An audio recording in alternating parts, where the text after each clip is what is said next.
Good afternoon, Dr. Birch. Good afternoon. How are you? I'm doing well, and yourself? I can't complain. No need. And the truth, that's the truth. So true. How's your week been? It's been quite busy. And yours? Yes, definitely the I don't want same. I don't want to wish my life away, but I'm really looking for Friday right about now. Oh, Mine is just picking up. It won't because we've got early voting. So as soon as I get back to North Carolina, I'll be working early voting. oh yeah, yeah. So it's gonna be busy for the next few weeks for you. Yes, I on top hear of everything else. you. Absolutely. Well, please be safe traveling back to Durham. Thank you. Thank you. Yeah. Hoping to leave here at least about 2 o'clock in the morning Ooh, because okay. I've got 2 meetings tomorrow Mm. in that I have to attend. So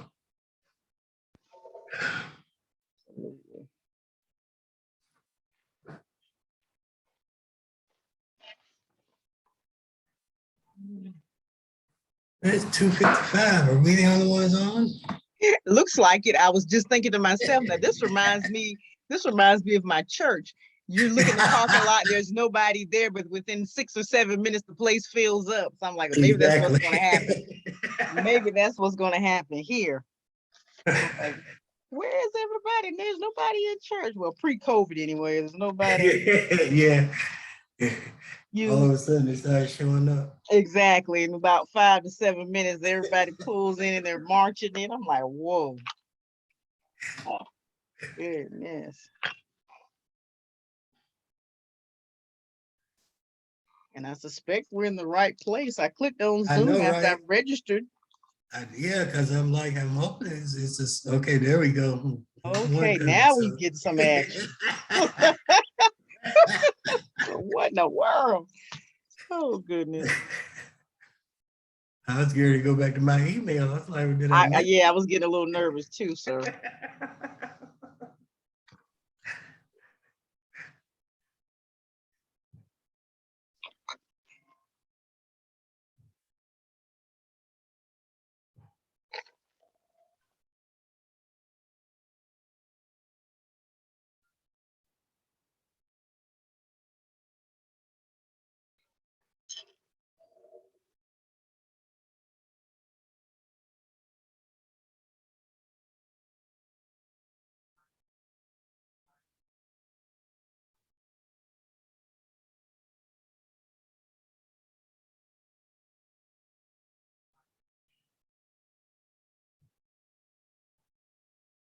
Once the questions have been gathered, Lloyd and Colin will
Hey, Miss Vega.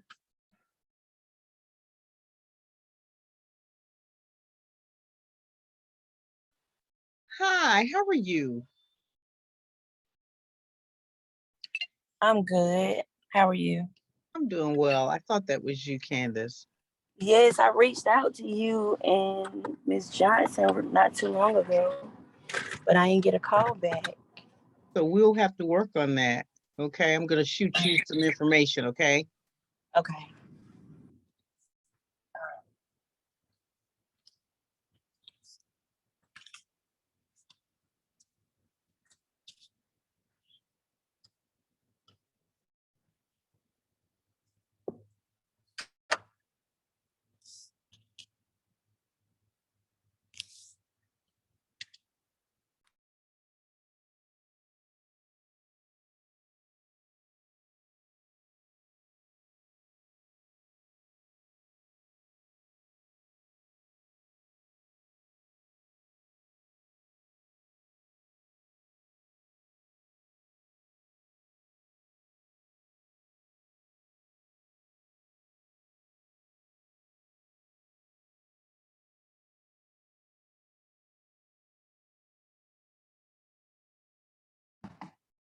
Vega, you see what happened, right?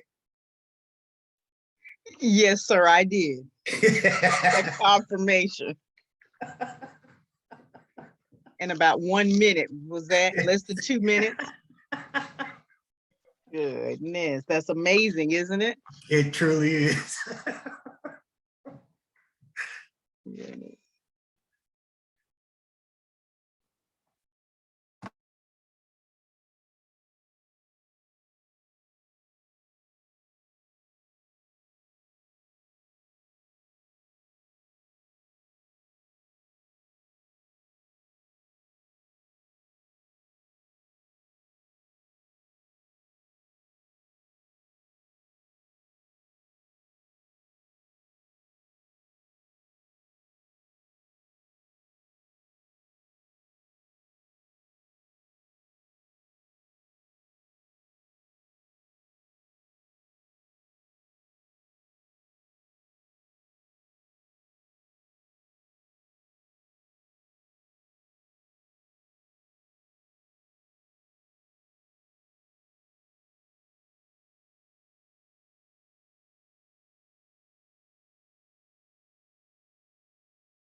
Good afternoon, everyone. We'll get started momentarily.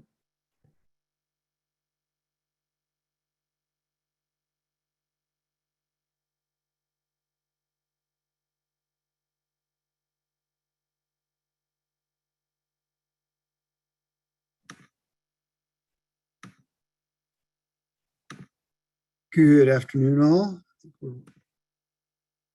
Everyone make sure that you sign in, so when I get ready to do the minutes, I can make sure that I show you as being present at the meeting. So please don't forget to sign the form that has been placed in chat.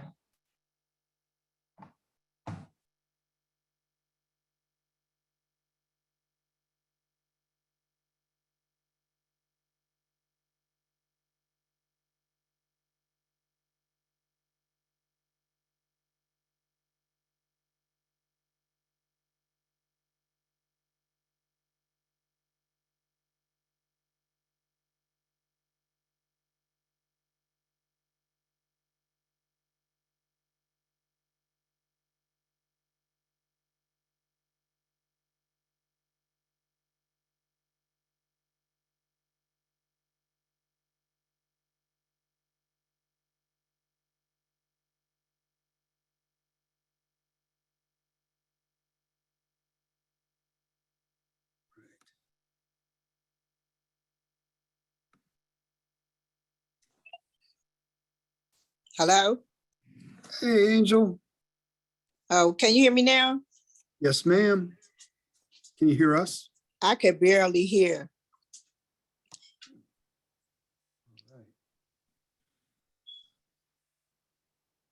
Go ahead and start it, Colin, and to get the volume thing straight. Okay, give me 1 second. So We have I quorum wanted now. We do have to, quorum. do we have a quorum, Ruby? Yes, we do. Okay. I wanted to flag 2 changes to the, depending on how you look at least 2 changes to the agenda that you have in front of you. DCRC was supposed to speak. They had an unexpected conflict and need to reschedule. So I believe they're item number 5. They will be postponed to a future meeting. And Peter Skillern from Reinvestment Partners was supposed to be item number 6. He has requested to be later in the meeting due to an unexpected meeting that he has to be in at 3 p.m. So he'll join us about 3:30, 3:45. So the agenda will flow items 1 through 3, 1 through 4, where after Sharita's update on policy and planning, we will go into the point in time count and system performance measures, and then we will pick up Peter Skillern when he joins us. So those are the adjustments. Apologize for the last minute changes, but can't control everything all the time.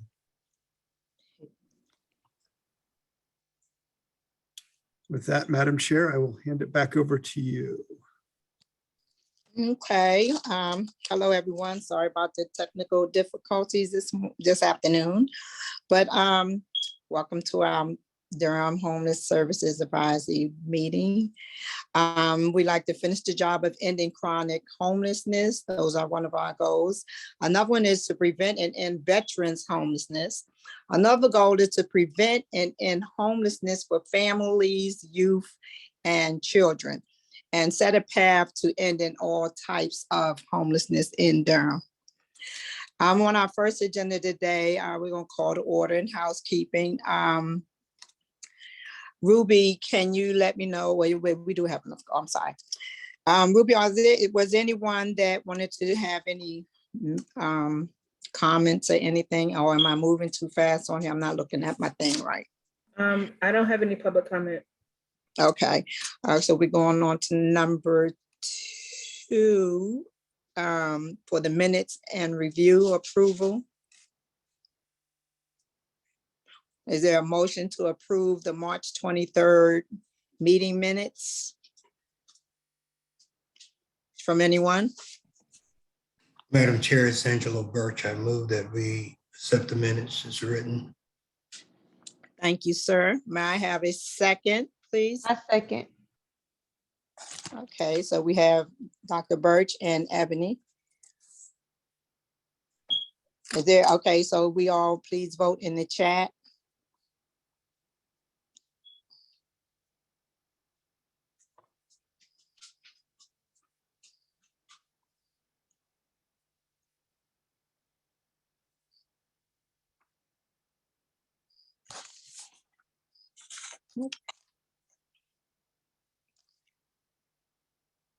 It looks like everything passed with that. So we're moving on to number 4, since I jumped to number 3 earlier. And this is for Policy and Planning Committee Quarterly Report. I know Sharita had texted me and said she was gonna be running late. Sharita, are you on yet? I don't haven't see seen her come on yet, Madam Chair. Okay, so she just said she was gonna be running late. So Colin, again, we're gonna, is it okay to just move right on?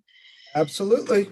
7, so we're gonna pause for Sharita to get on. So instead of to the 4, and we already deleted the 5 and the 6. So we're gonna move right on to point in time count with number 7. Lloyd, is that okay with you? Are you ready? Good afternoon, Madam Chair. Yes, I'm ready. I'm in the process of sharing my screen, hopefully. Okay. Thank you so much for the change. You're very welcome. Can you see my screen, anyone? Yes. Yes. All right, so let's see, I'm going to use this.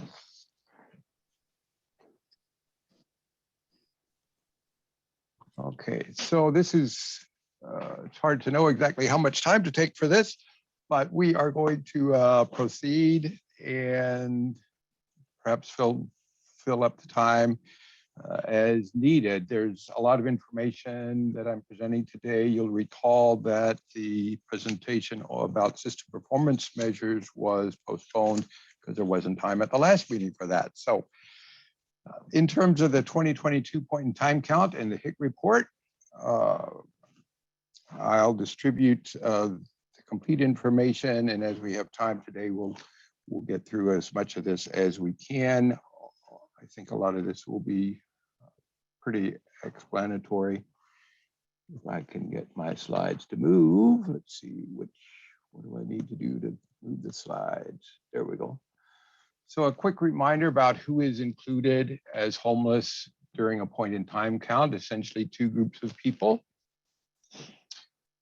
People who are in an emergency shelter or in a transitional housing project that is dedicated for occupancy by homeless people are counted as homeless on the night of the count. There are transitional housing projects in the community that are more broadly available for people perhaps with addiction illnesses, substance abuse challenges.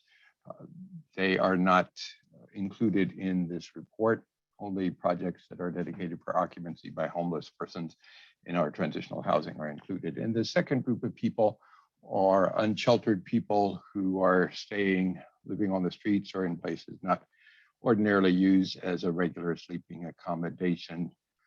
And we conducted our 2022 point in time count on January 26th. It takes us a couple of months to pull all of the data together from our various projects to confirm the unsheltered count. In particular, takes some work to confirm unsheltered homelessness.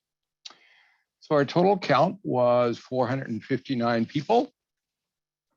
And these 2 tables show the numbers by persons in family, by the breakdown of children, 75 children, 10 young adults, 18 to 24, and 45 adults of 25 years of age or older, for a total of 130. The number of persons by age in the second group is, we often use the term single adults, but more accurately, it would be adults unaccompanied by children, because in this group, we did have about 13 households of adult-only households where people presented themselves as a couple, man and woman perhaps, or occasionally an older adult, perhaps a person in their 50s with an adult child but coming together and presenting themselves for shelter together. So 329 there. So you can see what the families were, approximately one fourth of our total count.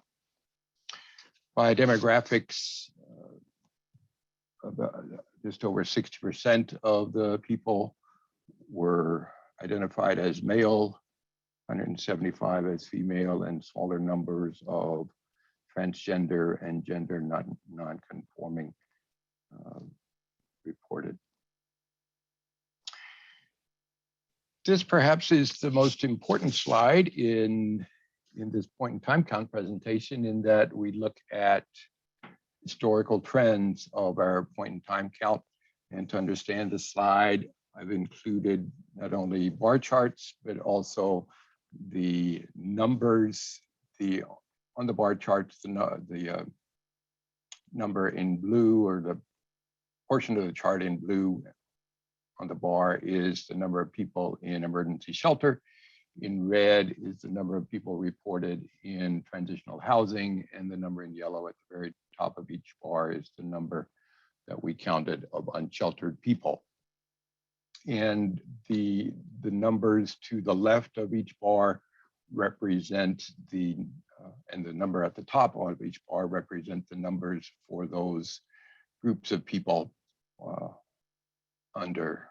for each year. So for the 2022 point in time count, we had 286 people in emergency shelter, 29 people in 2 transitional housing projects, and 144 people were counted as unsheltered. You can see that we've shown a significant increase in unsheltered homelessness in Durham over the last 2 years, essentially since the COVID pandemic started. We have unfortunately been struggling to manage the realities of homelessness during the pandemic.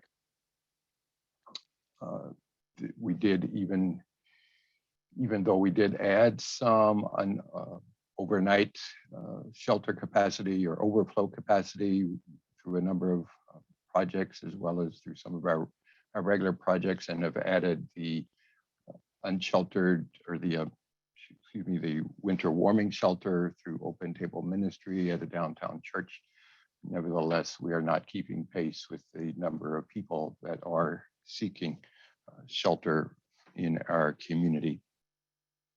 The unsheltered count, you can see, increased 31%, by nearly a third between 2020, and increased nearly by nearly doubled between 2020 and 2022, and it increased about 30% from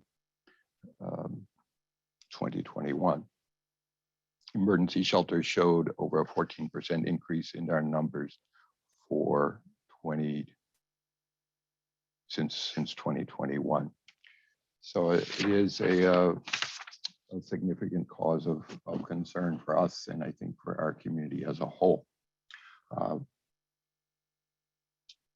In the interest of time, I'm going to move on to briefly discuss the 2022 youth count that we also did in January of this year. These are a few key points about the effort to count unsheltered youth.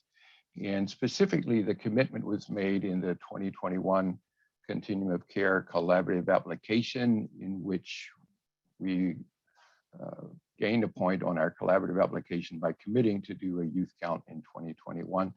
Our efforts to organize for that count started really right after we submitted the collaborative application in November of last year, and we recruited volunteers through the offices listed here. Especially grateful for the partnership, the Office on Youth, as well as the Duke University School of Nursing, the Sanford School of Public Policy, our partners at NC Central University and Durham Tech, as well as others. And grateful for the partnership, as we've mentioned before in these meetings, for the partnership with Durham Public Schools and the graduates and professional students, professional student government food pantry at Duke did reach out to interview young adults accessing food assistance at the pantry at Duke, and our partnerships with the Durham Police Department and the Durham County Sheriff's Office for the general unsheltered count are also very valuable. We're trying to do the best we can as a community to ensure that we're not missing people who are experiencing unsheltered homelessness on the night of the count. And through our training or through our planning efforts, the committee decided to do some special outreach in specific locations around the community a couple of days after the official night of January 26th. And we send out teams of volunteers to interview youth and young adults on January 28th. We were going to do it on January 29th, but we did have some inclement weather and snow coming through the area, so we ended up canceling that effort, and we did offer incentives for participation. So a few points about what we learned through the count. One of the things our partners at the Graduate and Professional Student Government Food Pantry, I think interviewed 10 people and recorded their numbers, reported their answers, and none of the 10 people reported being housing insecure or being homeless, but obviously they do have some food insecurity, which led them to access food assistance. We had, I think, close to 36 interviews or reports from social workers at the Durham Public Schools of students who are experiencing housing instability and are at risk of homelessness. Only one student that was not aware, was not otherwise known to us, was reported as literally homeless through that outreach efforts. Durham Public School Homeless Liaison Office, Ebony Ross gratefully did provide some shelter assistance, putting a couple of families up in hotels, and we did have, I believe, 11 homeless families that were actually unsheltered on the night of the count. However, we're not finding in Durham, and we haven't for many years, if not always, not finding unaccompanied minors under the age of 18 in unsheltered situations, youth who might be struggling to maintain contact with their family of origin, or either staying with friends or staying with grandparents, other relatives, in what we typically call couch surfing situations. And we did find significant numbers of young people in those situations. Obviously, it's difficult to find and count youth experiencing housing instability.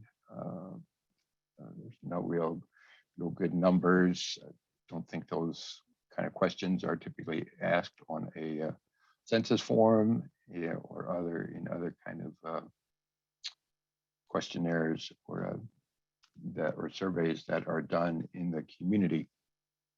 And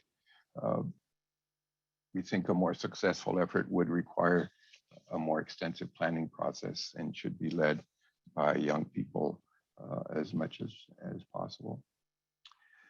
So this slide offers, again, a historical overview of homeless children and youth that are actually included in the point in time count from year to year. And to understand the chart, understand that the numbers add up to the top number, or the highest line there. So that, for example, it started in 2016, it starts at 0. We didn't have any unsheltered children. We had 1 unsheltered youth. So that's the second line. And then as you go up, add to that 79 children, and that sheltered children takes you up to 80, and then an additional 23 children takes you up to 100 to 103 total people, just 23 sheltered youth or youth in the 18 to 24-year-old category. And hopefully people will recognize that what's most concerning on this chart is that in 2021 and 2022, we have significant numbers of unsheltered children and unsheltered youth, where prior to that, we really had very, very limited numbers in unsheltered youth category, the 18 to 24-year-olds. And only in 1 year did we have an unsheltered family with 2 children. So significant source of concern. Madam Chair, I'm going to ask, it's 3:25. Would you want me to continue with a few other slides about point, time, count, and the HIC, or shall I move to the system? Yes, I don't know if Sharita has joined yet. Okay. I'm So gonna yes, go ahead. Just go ahead and finish. Okay, I'm going to Okay, thank you. finish with a few other slides. These are slightly out of order, but they continue to provide some additional information. So coming back to the demographics of the 459 people that were counted as homeless on January 26th, this chart shows the racial breakdown, again, as is consistent with our count. Roughly 65% or nearly 2/3 are African American. Less than 1/3 are white. And then this year we did have small but significant numbers of people who identified their race in the 3 other racial categories listed. Those are larger than in previous years, and we'll continue to monitor how the racial makeup of the count changes from year to year. Ethnicity, not many Hispanics, but a few, about 3% of the people coming through our system were identified as Hispanic on the night of the count. So a couple other slides. In years past, I think we've only shown kind of the subpopulation information by just for the particular year. I think it may be more helpful to particularly this year to again see how the pandemic has significantly altered some of our numbers of subpopulations. So these 3 lines, the numbers are unrelated to each other. They do show the individual count of chronically homeless people in blue, homeless veterans in red, and then yellow at the bottom of the chart, the number of people reported as survivors of intimate partner violence or domestic violence. And the veterans count has been somewhat flat over the last several years, hovering around 65 to 70 veterans counted as homeless. Many of them are in the grant per diem programs at TROSA or at Maple Court. And where we've seen a significant increase, certainly over the last couple of years, is in the chronically homeless count, where this year we counted, I think, about 150 chronically homeless people. So that's a significant source of concern. Obviously, chronically homeless people, again, to review the definition, are people who have a disability and have either experienced homelessness continuously for a year or longer, or have 3 or more episodes of homelessness in the last 3 years that cumulatively add up to 12 months of homelessness or more. So we're challenged, I think, by that increased number. This slide looks at three other important subpopulations of homeless people. People with severe mental illness, in the blue, the number of people with substance use disorders in red, and then a smaller number of people reporting that they do have HIV or AIDS. That number has been relatively small, but obviously we know that remains a significant health concern for many people in our community. So again, similar to the chronic homelessness, the people with severe mental illness and severe mental illness in particular has risen substantially in the last couple of years, and the reported use of substance use disorders also has risen between 2021 and 2022. So moving on, well, the point in time count also has another counting component to it. It's not of homeless people, but it is of people who are specifically in housing that is reserved for occupancy by formerly homeless people. It's also counted and reported to HUD, and these people are not counted as homeless because they're in permanent housing, but we do track the inventory of these beds along with the inventory of emergency shelter and transitional housing and other permanent housing, and we report the utilization rate or the number of people occupying those beds on the night of the count. And so for these charts show the kind of the housing inventory of housing that is available to people who have experienced homelessness or are currently experiencing homelessness. And we're reporting 4 housing types: emergency shelter in blue, transitional housing, again, the smallest number in kind of the light pink, and then rapid rehousing inventory in the yellow portion of each chart or each bar, and then the permanent supportive housing number at the top in red represents the number of permanent supportive housing beds.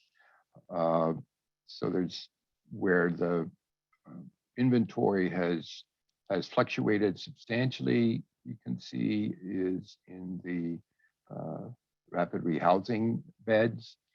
That number represents specifically people who are receiving rapid rehousing financial assistance on the night of the point in time count. So as we know, rapid rehousing is short-term to medium-term rent assistance, so people can move, hopefully become self-sufficient and not need rapid rehousing assistance for long periods of time as compared to permanent supportive housing that does need, typically people do receive housing support and rental assistance for longer periods of time.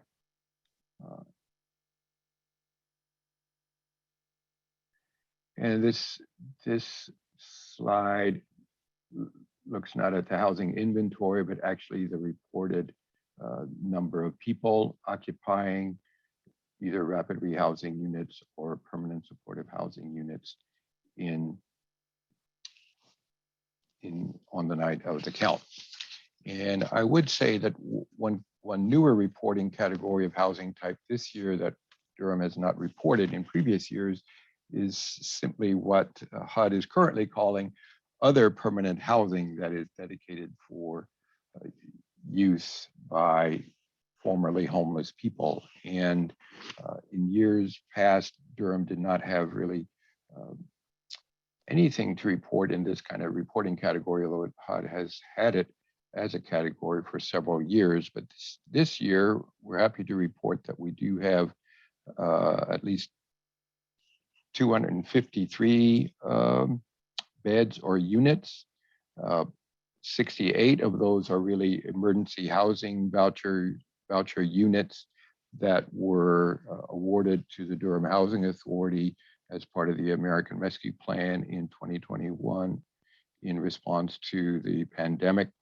And we're also able to report 182 housing choice vouchers that are dedicated for occupancy by people who had been homeless and been referred to the Housing Authority by the Durham Continuum of Care. And then Housing for New Hope also reported a new project that is currently housing 3 people in a project funded by a partnership with Alliance Health.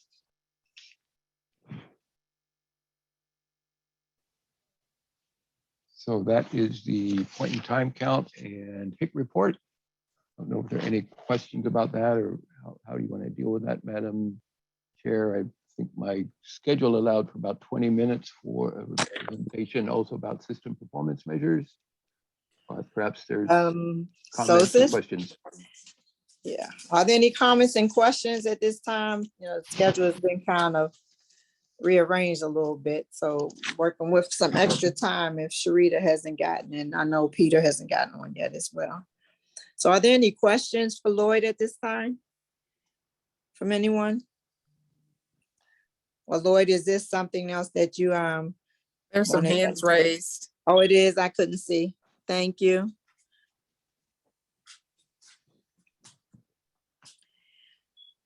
Okay, Rita say, I should Rita say, give her a second. Okay.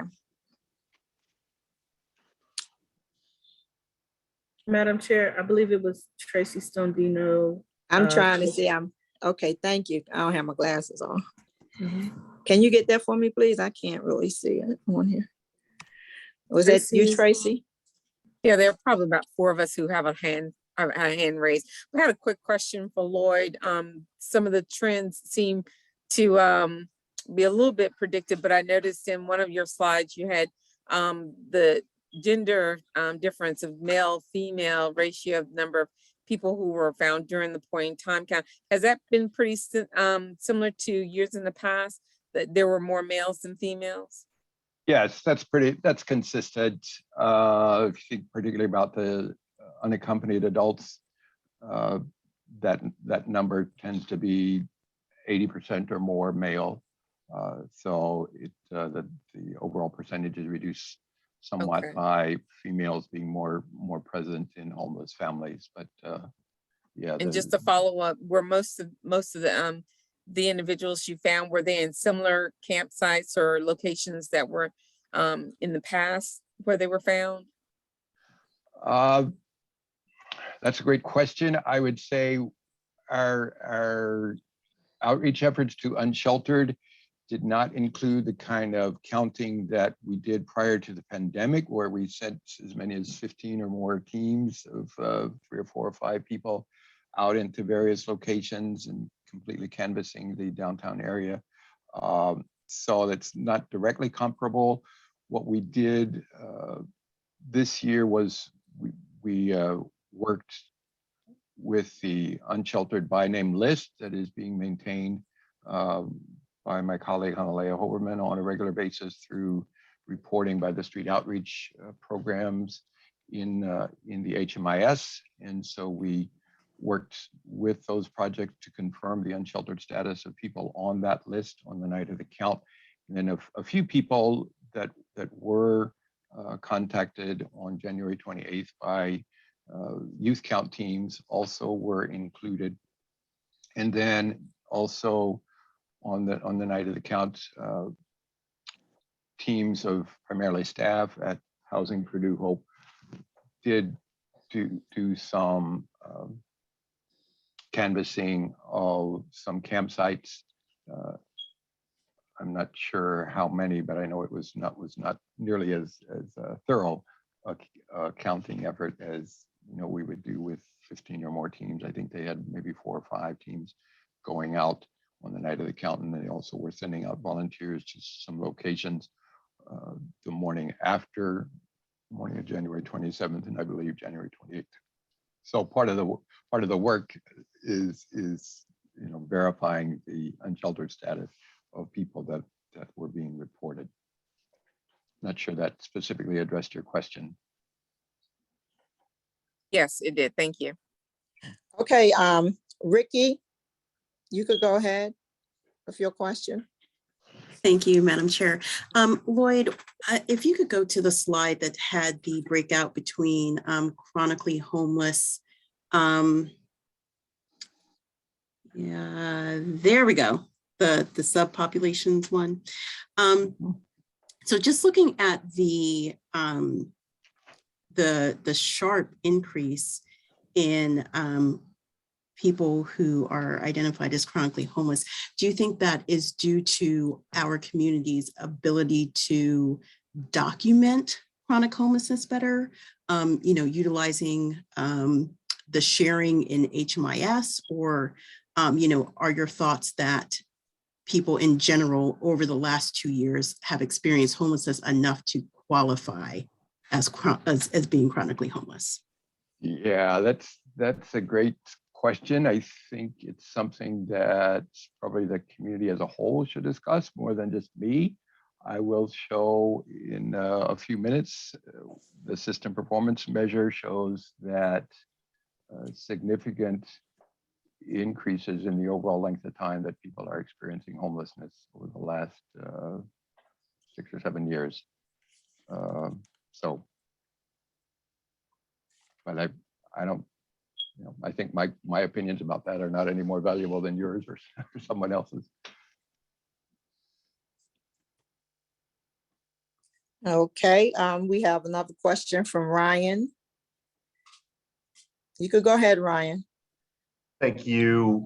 Lloyd, I'd be kind of curious, seeing the unsheltered numbers go up significantly, especially the number of unsheltered kids was, concerning to say the least. And I know that ideally in a healthy system, we would be focused on, permanent housing and having places for those folks to live. I also understand that when we look at our housing inventory chart that, part of me wonders if we need more shelter capacity. And I do understand that folks on the street don't always want to go to shelter. I'm just kind of curious if you could talk me through, what would it look like trying to balance, certainly a need for more permanent housing, but at what point could we see in the data that we need more shelter?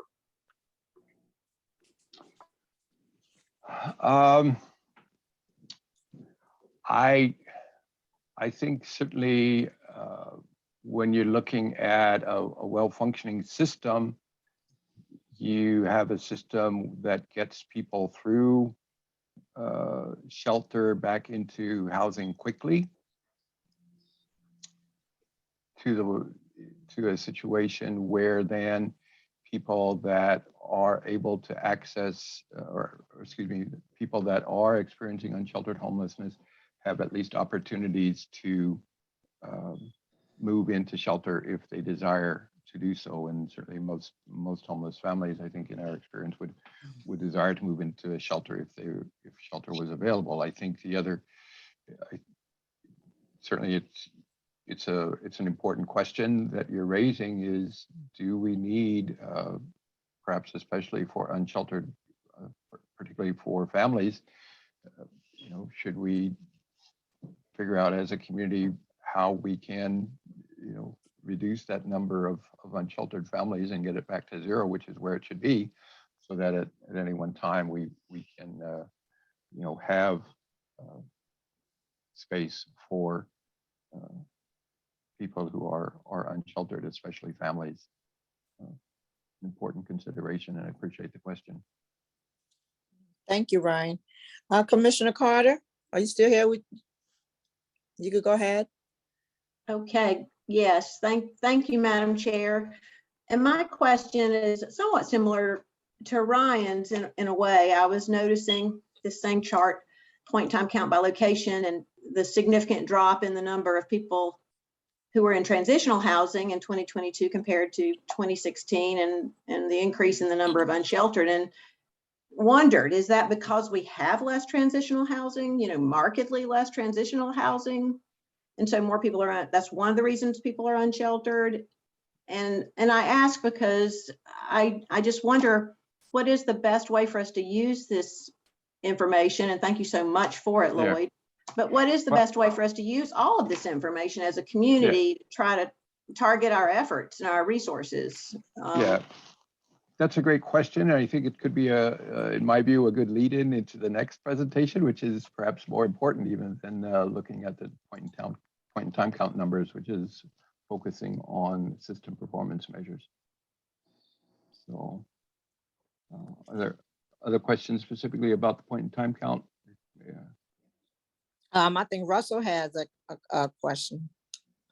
Yeah, and this may be more just a follow-up piece, but I did find it interesting that, you know, the number of families, people in rapid rehousing is less, more people in permanent supportive housing.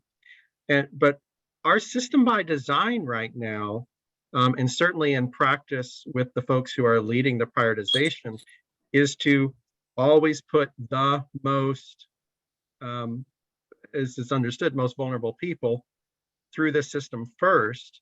And oftentimes, I mean, it'd be interesting. It seems like our anecdotal experiences, that tends to be singles many times, that it's easier in a sense to document their chronicity, maybe even document mental health challenges. Whereas families, it's often harder to get that chronicity. So I'm really, and certainly we experience with rapid rehousing, a lot of people coming through that seem like they would normally have been 5 years ago destined for PSH programs. So I'd be curious to go back at some point and be able to delineate, you know, these numbers we're seeing where it seems like there's almost a flipping, and how is this prioritization that's in place and the way it's being practiced potentially impacting those numbers. I don't know that came out as a question. Sorry, Lloyd. No, it's. Can we go back and look at that is what I'm trying to say. Sorry. We can try to do some analysis. I'll try to work with Analea as their coordinated entry administrator to see if we can tease some of that information out. I do think it's a challenge to have a balanced system that is helping people. I mean, really regain housing.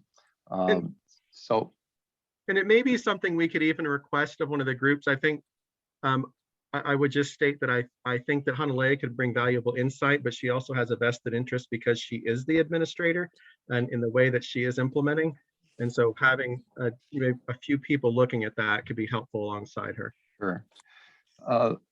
If it's okay, Madam Chair, let me move through a system performance measure report, and we can hopefully have some more good discussion about kind of how these, particularly these two reports, I think fortuitously come together today, but also offer, I think, some good food for dialogue and discussion.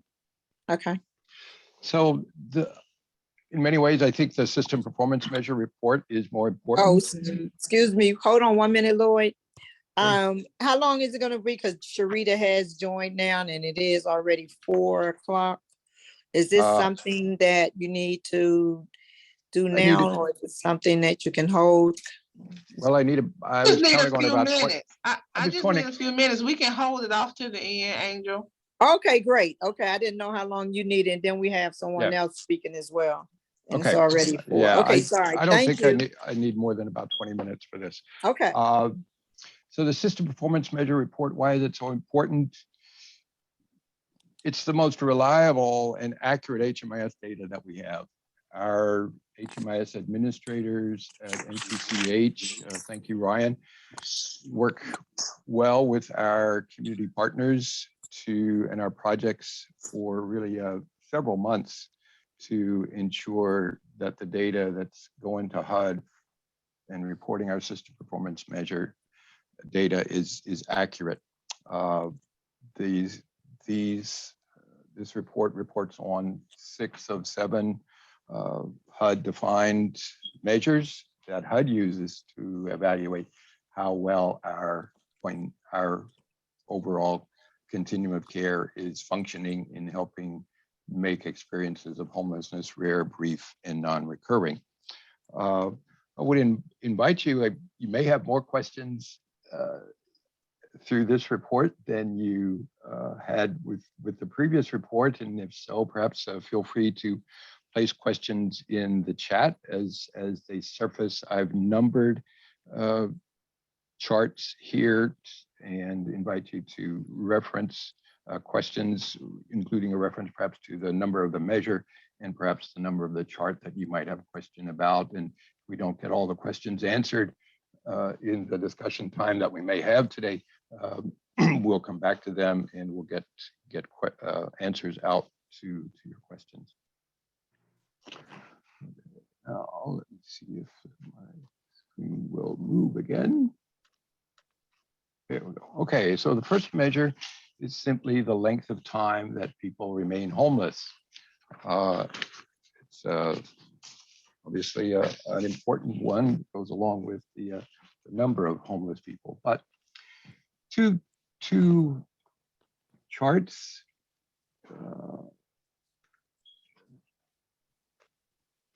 Sorry about that.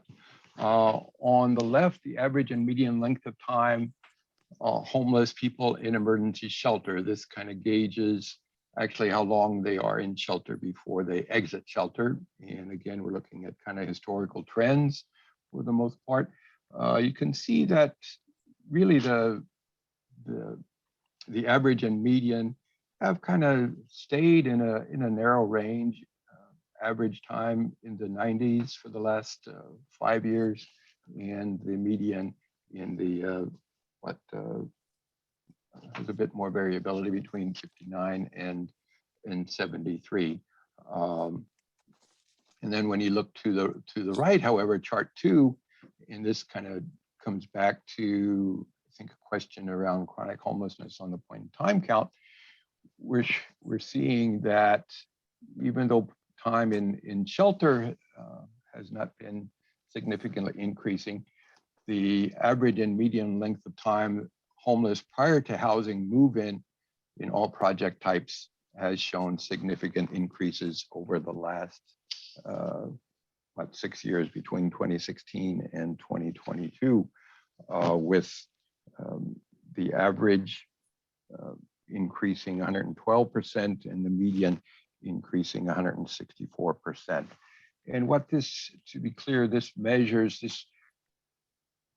this takes data when people self-report to us, when did their homelessness start? So for example, if a person comes into emergency shelter today, April 27th, and they are in shelter until the end of June, we might say, well, they had about 63 days of homelessness in the emergency shelter. But then when the shelter staff in an intake interview asked them when did they start, the person might say, well, it really started July 1 of last year. And so their total length of time homeless prior to housing move-in would be between July 1 and June 30th this year would be right at 365 days, right? So that's the idea of this chart. Looks at when did the homelessness start for people? And you can see that the numbers went down, had a dip in 2021, but have gone back up. And I've added trend lines here to show that there is a trend towards increasing, especially the average length of time homeless, median not increasing quite as much in absolute terms.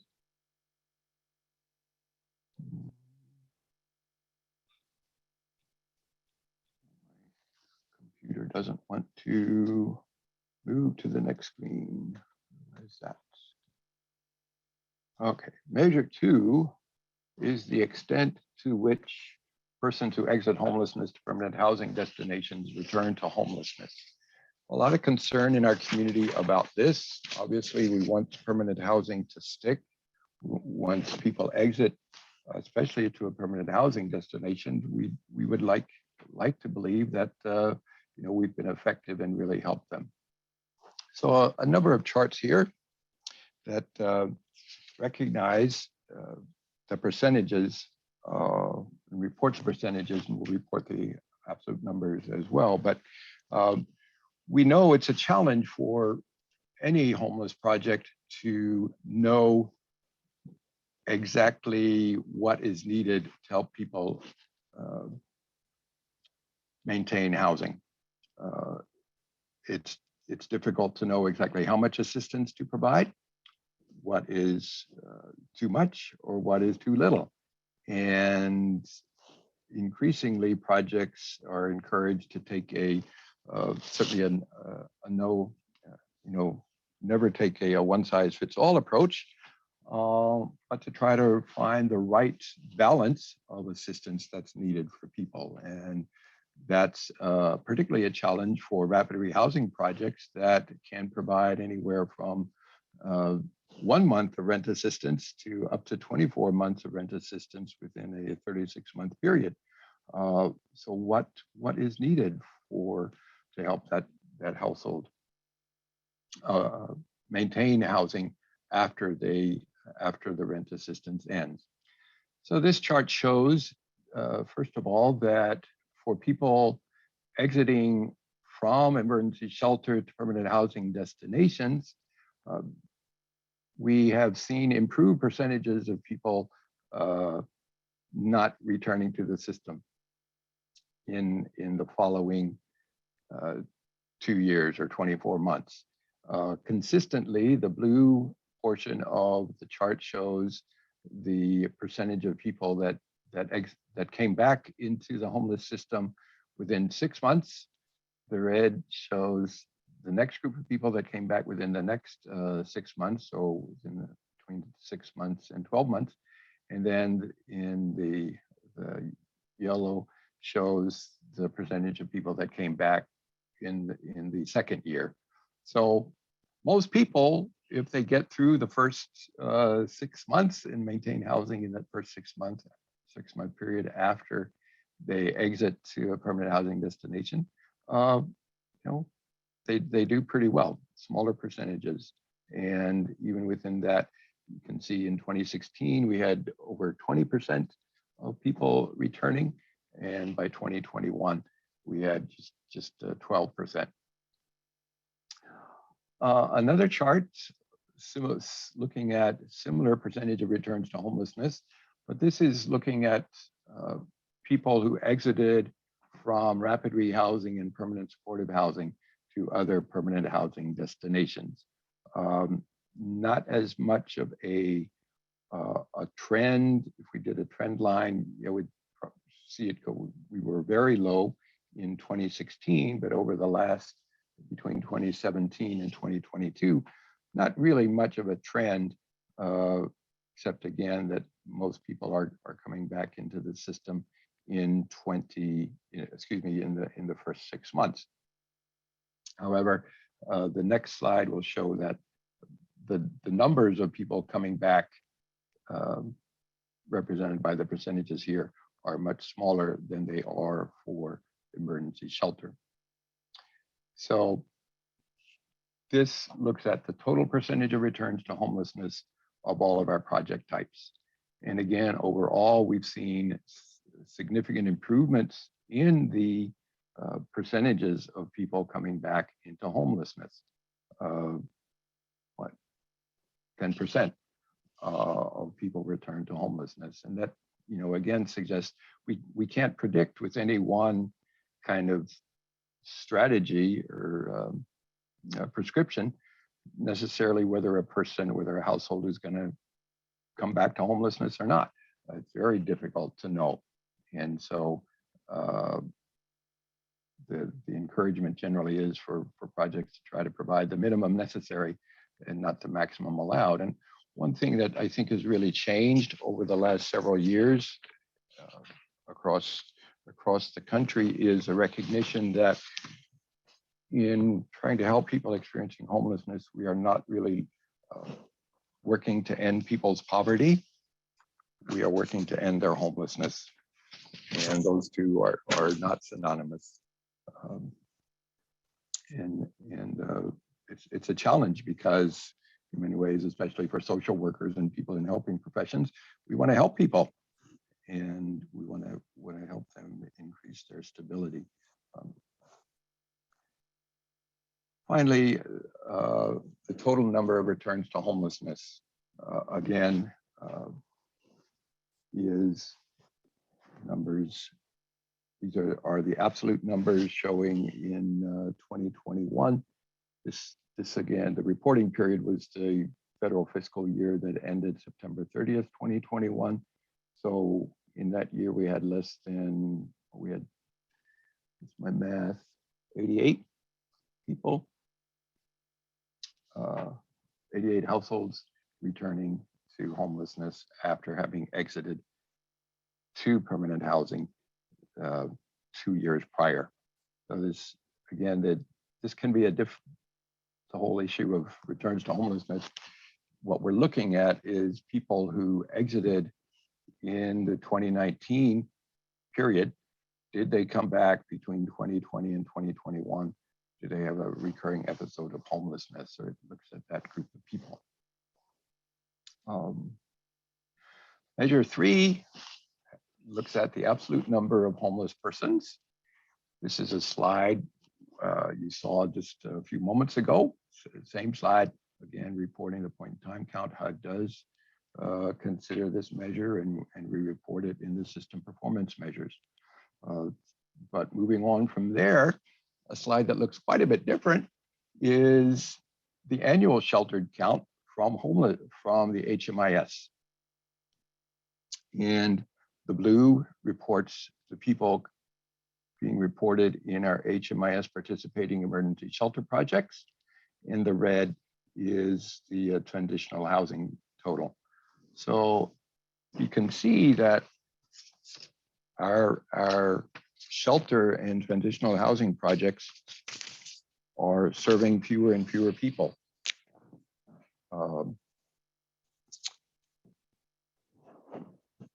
And how we square that, particularly with point in time count and the increase of unsheltered homelessness, is an important consideration. Is to look at, okay, well, how can we pretty much have the same number of shelter bed capacity, but nevertheless fewer people are coming through the system.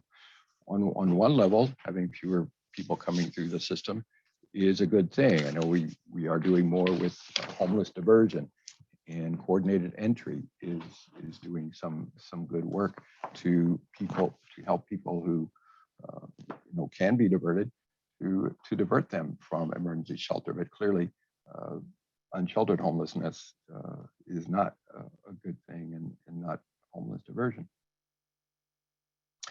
Measure 4 is a measure that is probably the most, it's important, but it's not looking at the system as a whole. It is simply looking at employment and income growth for homeless persons, specifically in COC funded projects. So these would be the projects that get approved for COC funding by the HSAC on an annual basis. And there are several charts that we could show, but in the interest of time, I'm just going to share 2 of them. And this simply looks at the number of stayers and the number of leavers, or people who have exited projects, and how the numbers of people who have increased their total income from year to year or at project exit, what those numbers look like. And so on both charts, 1 and 2, the blue line is the total number of people, and the red line shows the number of that group that had increased total income. In the case of stayers, would have increased total income at their annual assessment, which is required of the project. And for leavers, it would have been between their previous annual assessment and the date they exited the project. And so you can see that for both groups, perhaps about a third, maybe 40%, depending on the year, of people are leaving with increased total income. And it's an ongoing challenge for our projects. Let me step in for a minute. Do you know how much more longer it's going to be? Because it's like already 4. We're running out of time right now. How much more time would you be on this? Let's see. I've got 4. And you have a question from Sharita. So I'm just trying. I'm gonna be done in about 5 minutes. Okay. Okay, that's fine. But I've only got 2 more measures. Measure 5, the number of persons who become homeless for the first time. I put for the first time in quotation marks because it's somewhat of a misnomer by HUD in that it really reports only on the number of people who have not become homeless or were not reported being in our system for the prior 2 years. So if somebody was homeless in 2018 and then entered our system again in 2022, they would show up as homeless for the first time, even though they may have had a prior episode of homelessness. So this kind of goes along with measure 2 in some ways. It's looking at similarly looking at look back periods and looking forward periods. So again, with declines in the total number of people entering our system, we're seeing similar declines in the number of people who have been homeless prior to entering. And it's certainly a good thing that the number of people entering our system are generally newcomers. And I think, in fairness to HUD kind of is suggesting with that 2-year period, look back period, that if people are stable for 2 years, then an episode of homelessness after a 2-year period is an indication that something has changed in the household's situation, and it is not somehow a fault or a difficulty with continuum of care or a particular project. So the numbers are here, as well as a chart that gives you kind of a overview. And then measure 7 is the last of HUD's 7 system performance measures. And briefly, the first chart is largely suggesting, by the kind of the triangle shape, that we haven't had consistent reporting from our street outreach projects in the HMIS for several years, and we're just beginning to develop consistent use of the HMIS by our street outreach projects. But even within that, it can be encouraging to look at particularly the red portion of this chart to see that represents the number of people who exited the permanent housing, and to realize that in the 2021 reporting year, our street outreach projects exited 70 people from unsheltered homelessness directly to permanent housing, and a smaller number exited to temporary destinations, which could include emergency shelter. So our street outreach projects are creating relationships with people, trusting relationships, and helping them move into other housing situations, which is a very good thing, and we'll continue to monitor that. Measure chart number 2 looks at the percentage of exits from emergency shelter, transitional housing, and rapid rehousing to permanent housing destinations. This number was going in the right direction in the 2017 to 2019 period, but we had a significant fall off in 2020, and most of that reporting year was during the pandemic, and we've had a slight improvement in the 2021 reporting year period, but overall we're still on a downward trend from where we started at 54% in 2015. So again, I work for these 3 important components to help people move to permanent housing. Again, with fewer people coming into the system, the number of exits is also declining. This looks at the red reports on the number of people who exited to a permanent housing destination, and the blue reports on the numbers who went to other exit destinations. So this chart 4 shows consistently that our permanent supportive housing projects have high rates of helping people maintain permanent housing, either in that project or if they do leave, exiting them to other other permanent housing destinations. So you see very few numbers of people exit to anything other than a permanent housing destination. And that's all I have. So hope that was helpful. Thank you, Madam Chair. Thank you. Okay, I think it was one question. Was it one question on that? I want to be mindful of the time, but it was, I thought it was one question.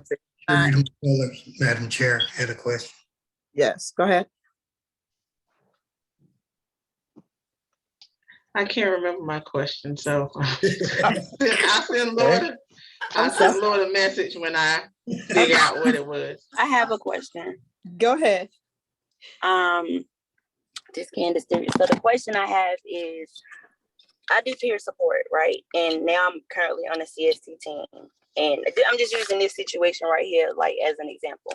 So yeah, I do understand the situation with homelessness and everything.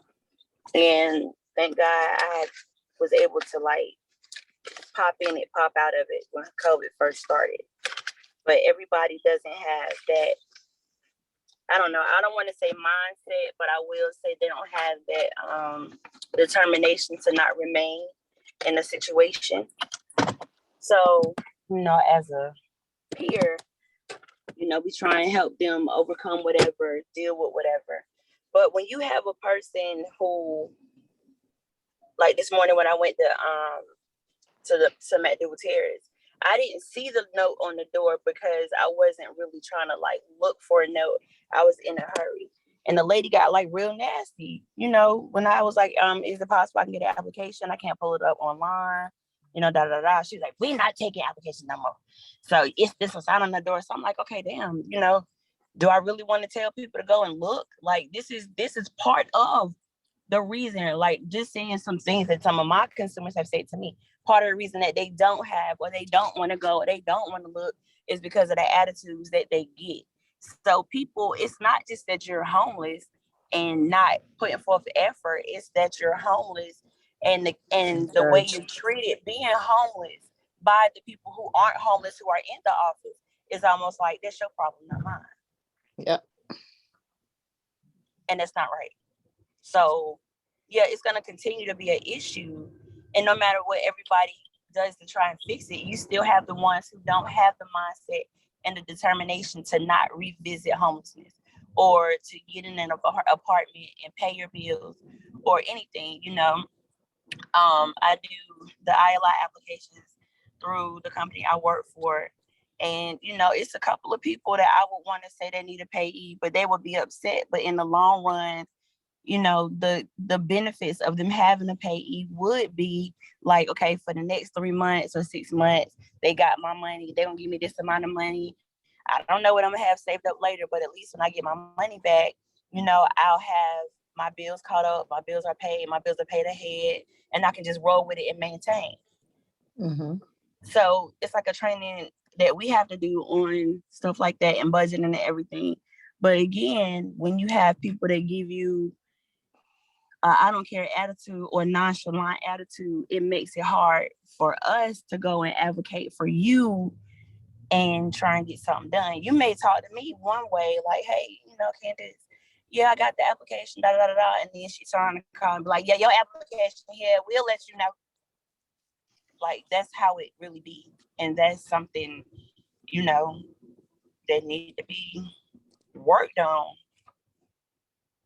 to also help avoid homelessness. It's not just the people that are homeless, it's the people who have the ability to assist them in not being homeless also. That's all. Okay, well, thank you so very much. Lloyd, is your screen is still up, I believe.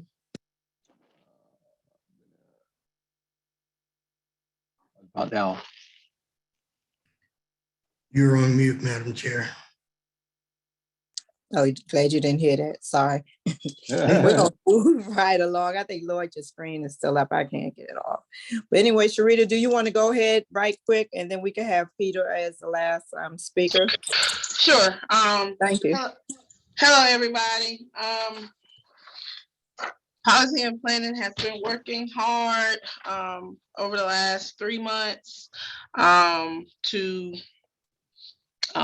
keep first and foremost, keep a close eye on what our unsheltered numbers look like as far as our singles and our families, so that we can get some idea of how well we're doing or what our baseline is. And so we have instituted making sure that every month we start our meetings off looking at those numbers so that we know in real time what's happening. In January, we focused most of our time in preparation for our youth point in time count and our point in time count, and Lloyd presented on that today. So thank you so much, Lloyd, for that.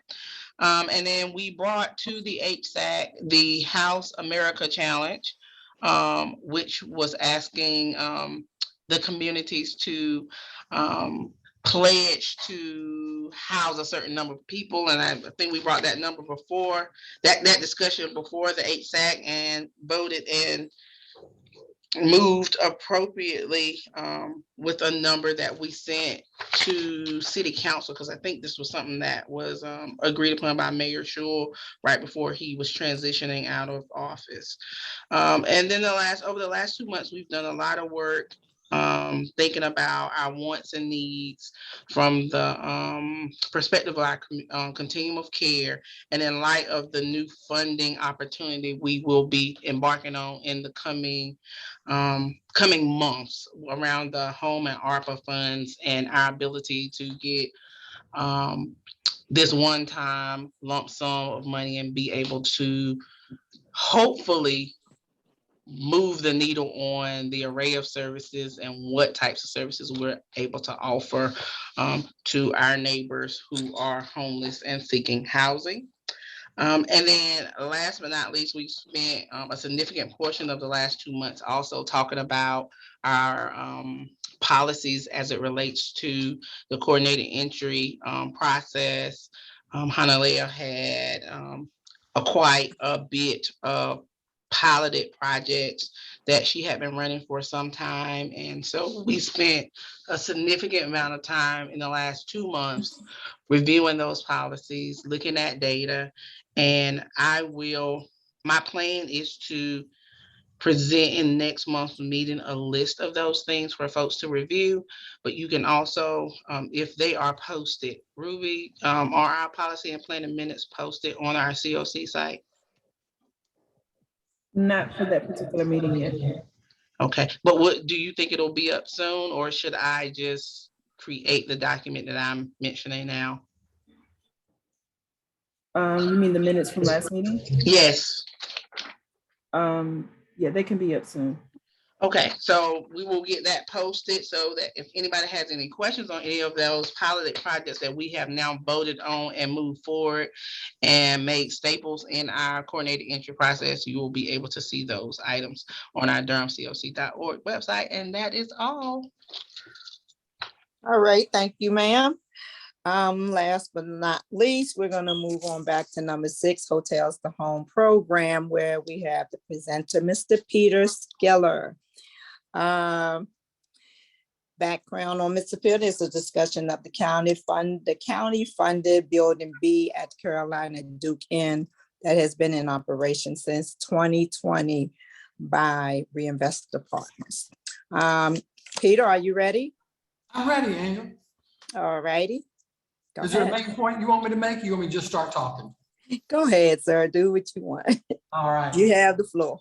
Thank you. Hey, I'm Peter Skiller, Executive Director of Reinvestment Partners, a community-based nonprofit organization in Durham.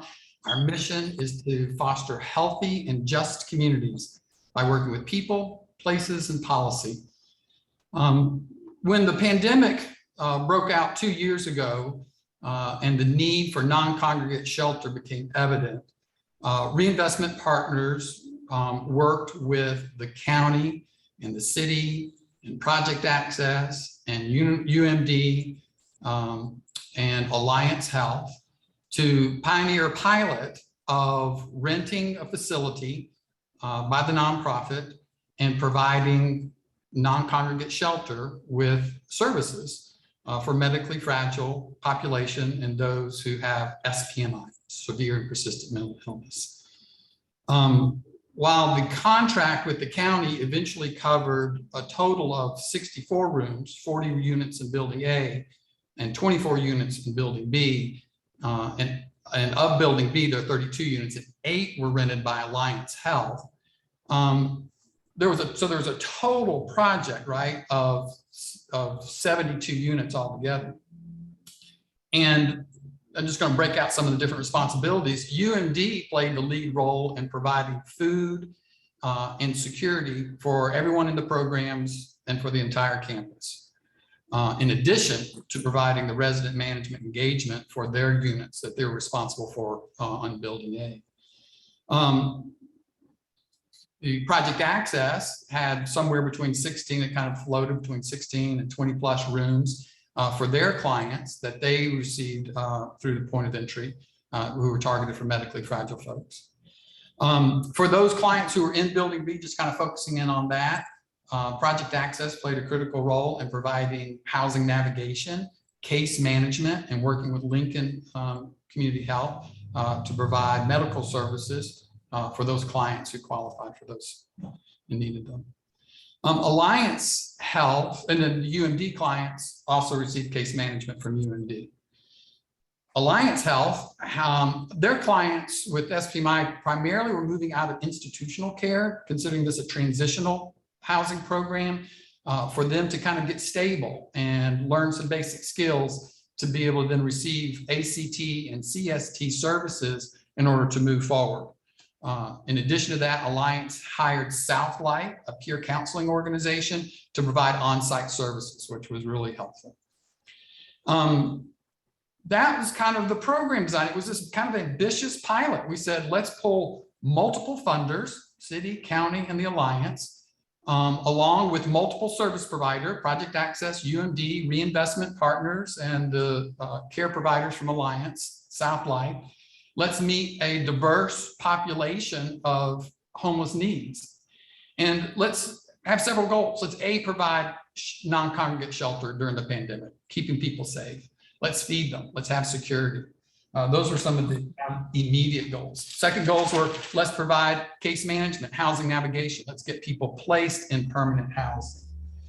And then we kind of just demonstrate that, how you do this multi-funding, multi-agency piece. And we were also looking down the line to say, if this program proves valuable, if we're successful, can it be sustained either through public dollars or through healthcare dollars? If we're helping to keep people out of the Duke hospital system, will Duke say, yeah, that seems like something we want to invest in? Let me give you an example. Alliance clients, when they're in institutional care, can cost more than $2,000 a night. When they're at the hotel, the rent's $55 a night. You tell me if there's a financial advantage there, right? So we're looking towards this demonstration of services, housing, to be able to say, for this vulnerable population, there's a better model. So then the next question is, were we successful? Well, you know, one of the best compliments I've gotten on this program came from Angel. When she told me, she says, you guys really fixed up that Carolina Duke Inn. Now that's saying something, because this is one rough place. But we had this one building, Building B, where we invested probably more than $50,000 in getting it back up to speed. It had been essentially abandoned and uninhabitable. And now it's the better units. And if you started to think about this Carolina Duke Inn, if you hadn't been there, it's about 160 units altogether. It's really like a little neighborhood. And I think that the presence of these nonprofits and the police officers and the care management, while it didn't transform it, there's still active drug use there, illegal trade, there's violence. It's a rough spot. That place is still better than it was before. And I kind of see this as a neighborhood-based strategy and building kind of housing strategy as much as it is a shelter strategy. You know, in Building B, we served over 150 people. I'm not sure what the total numbers were, for both building A and B. I don't have those current. But a report that Sally from Project Access helped to lead and put together with numbers from the city, et cetera, found that the placement of folks from shelter to permanent housing was about 30% and sometimes higher for subpopulations. And that's a pretty successful placement rate into permanent housing. I want to say that lives were bettered through the care that was provided. We saw people going from crisis to stability and improving their individual lives. There's nothing like having someone come by after they've been permanently placed and said, this program helped to save my life. I've got a better situation, thank you. Here's the other piece of it. Lives were actually directly saved. At least from our piece perspective, we had over 6 cases where people had overdosed and we intervened with Narcan or tried to kill themselves and we saved them. I mean, this is crisis incident type of intervention.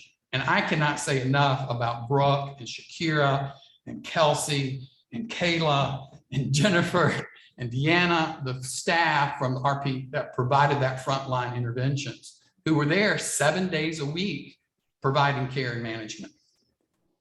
Thank you, Brooke. So nonetheless, it's tough. And I don't think we can just say it was all roses. Here's some things that I learned from the process. One was an incredible deep admiration for homeless service providers. This is tough work. And I just really want to thank you for your years of dedication and service and that you keep coming back to the challenge of working with this population in a system that's often underfunded and sometimes just plain broke.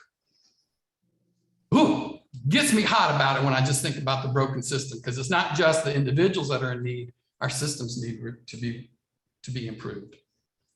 So here's some lessons. One, funding matters.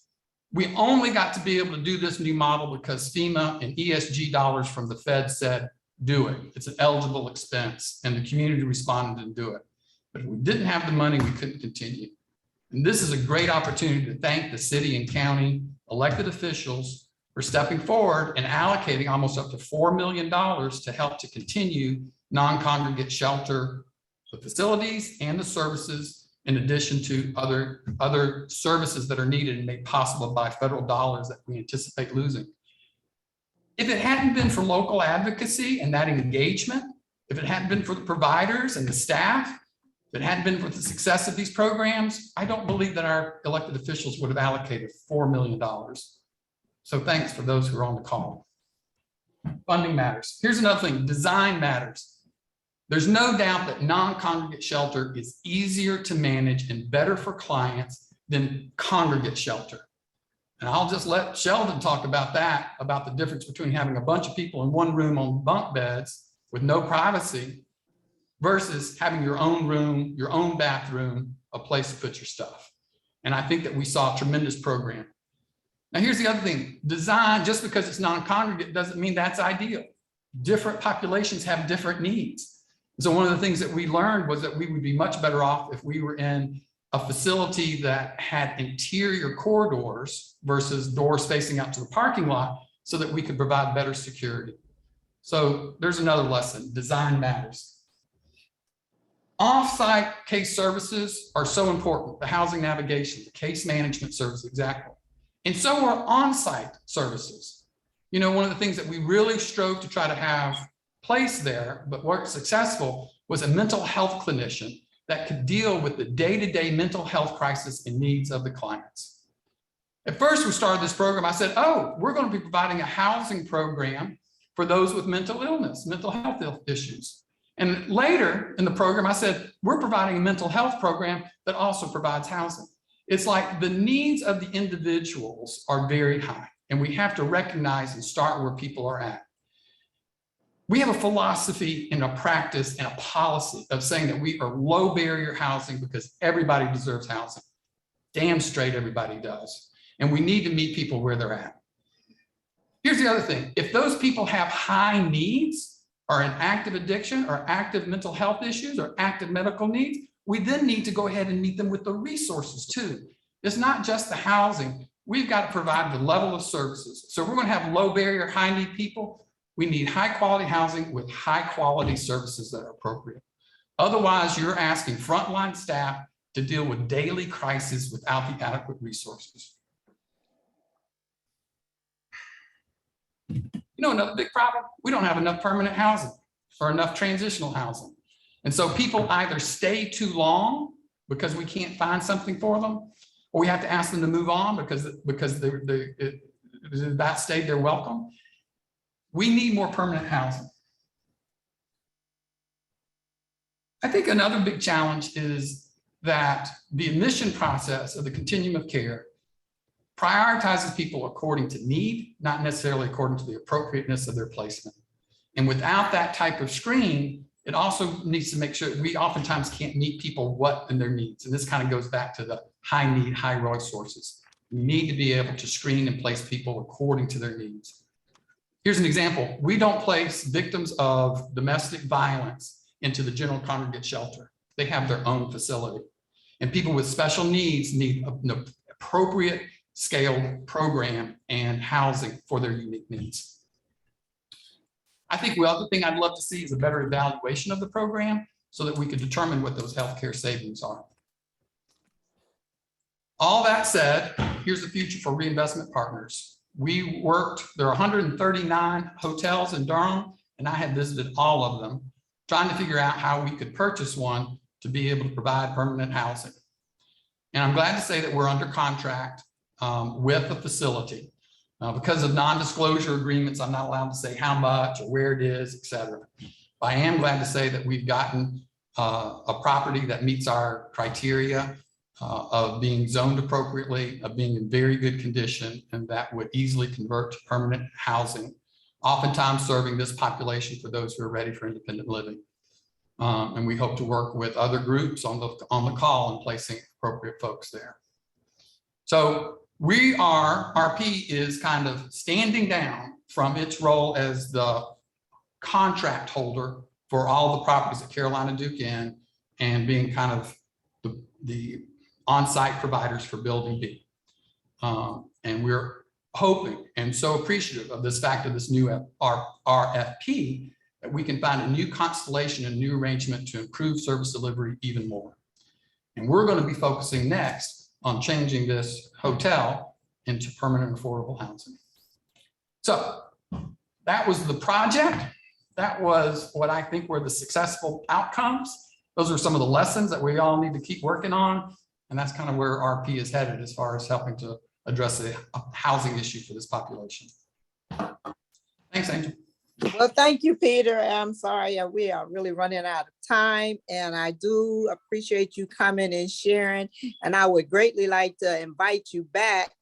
I know you was running on time, and we've been running on time, and just thank you so very much.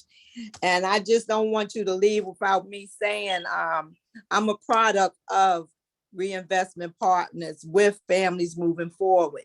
And what you guys did come together to help families and women like me that were living in the shelter.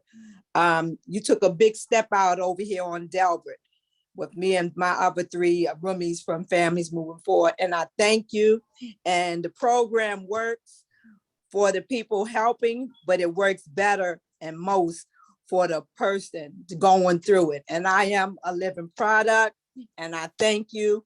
And I will always continue to push for homelessness, not only here, but where I started off in DC. So with that being said, everybody, we're over time. Thank you for staying. Greatly appreciate everyone. And Mother's Day shout out to all you mothers for next week. So does anybody else have anything quick to say? It's 4:30. I do have another meeting and I do apologize. So can I get a motion to adjourn if no one has anything for Peter? Madam Chair, it's Angela Bertram, motion to adjourn. Thank you, sir. May I get a second? Madam Chair, this is Vega Sweps, and I'd like to second that motion, please. Thank you so much. Everyone Thank have you. a great, safe, and blessed weekend, and happy Mother's Day to all you mothers. Bye.